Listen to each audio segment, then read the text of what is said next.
In fact, in this connection, we have to mention that uh, Hegel's concept of morality is very different from the concept of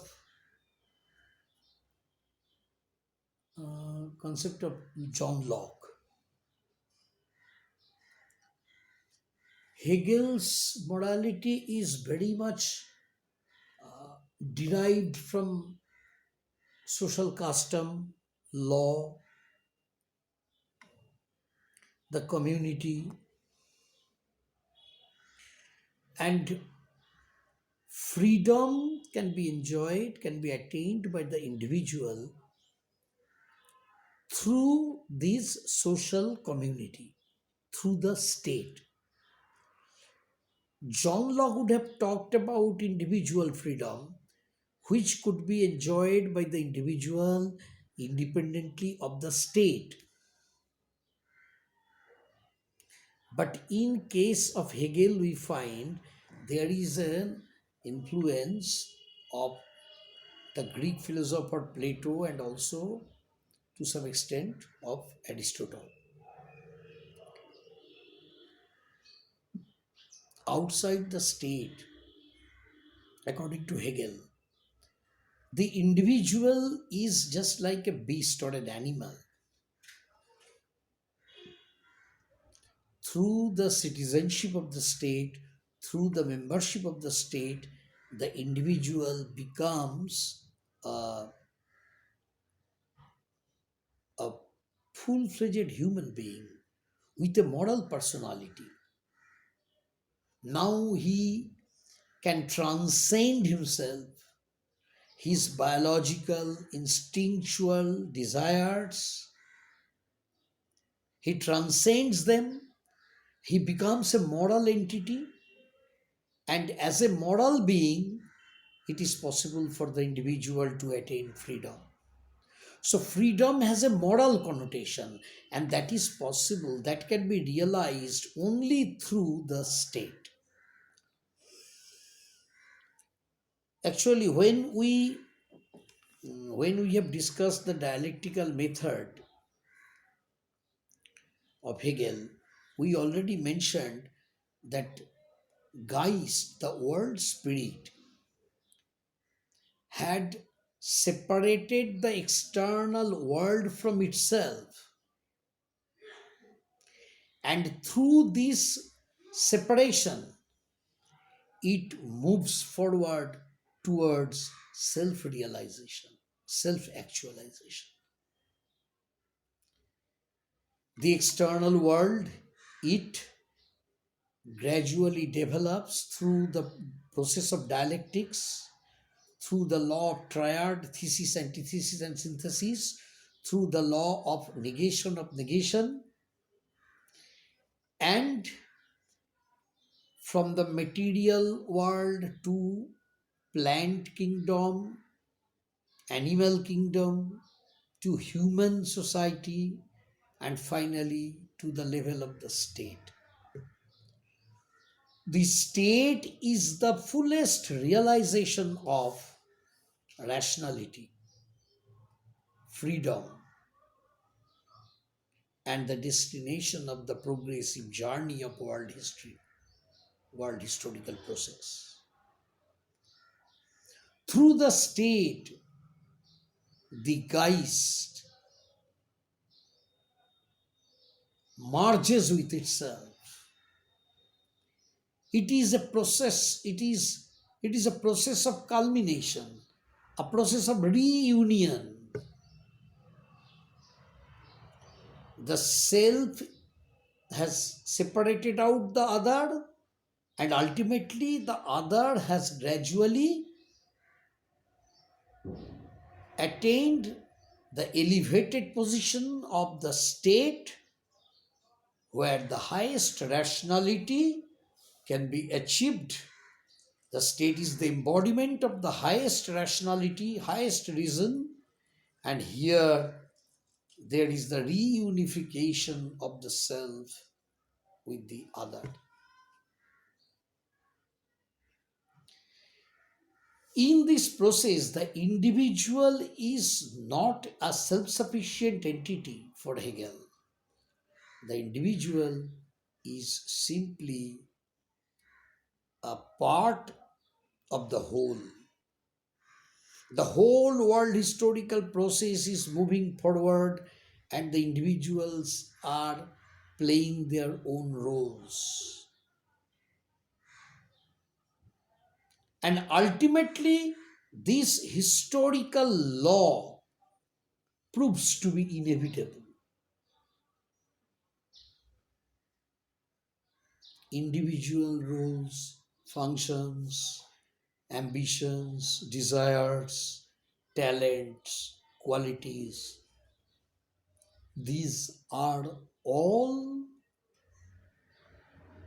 become becoming significant only in relation to the world historical significance of this law of dialectics. Now, in this process, Hegel glorifies the nation state, the national community in which the general will is inherent. This national community is embodied into the nation state.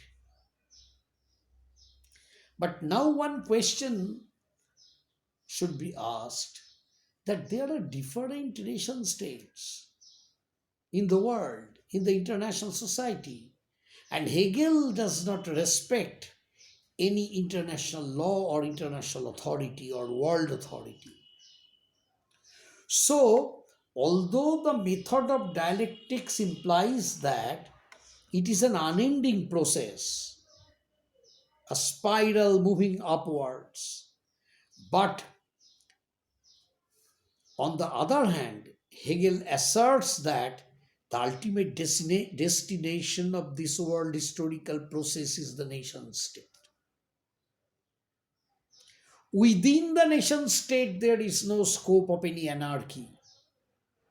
The law of the state ensures that the, the internal morality comes in conformity with the external law evolved by the state.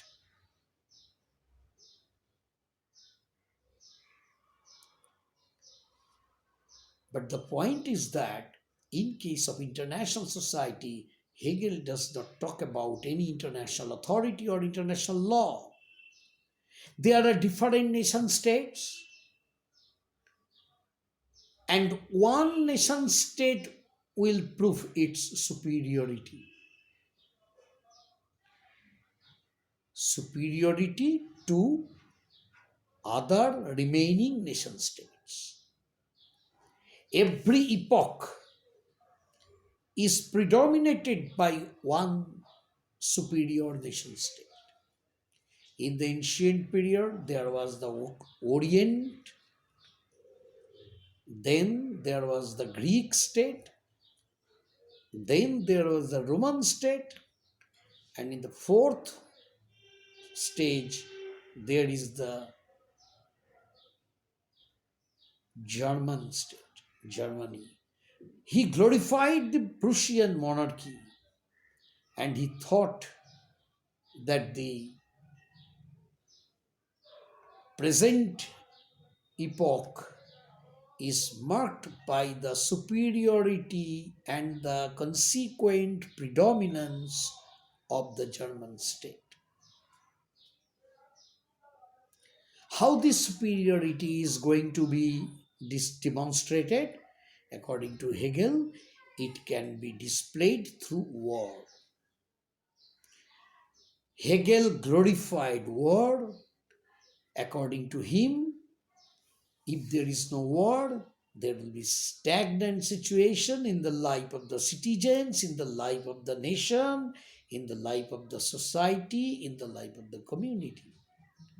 Only through war this huge inertia, stagnant state can be shaken off,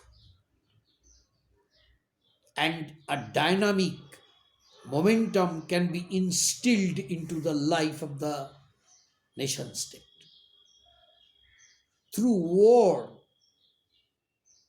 the superiority of the particular nation state is proved through victory in the war. So, which nation state will win over victory?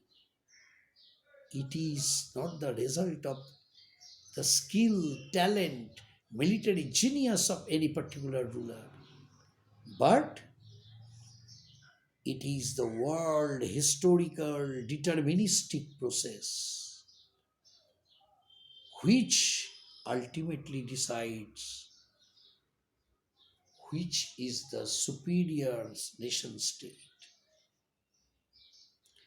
And through this nation state, this moral freedom is elevated, ensured, and realized. But at the same time,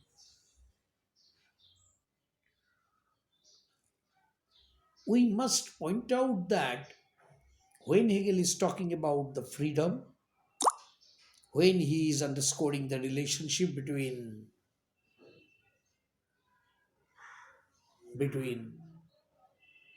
the state and freedom, he is largely inspired by Rousseau. That the more you obey the state, the more you become free.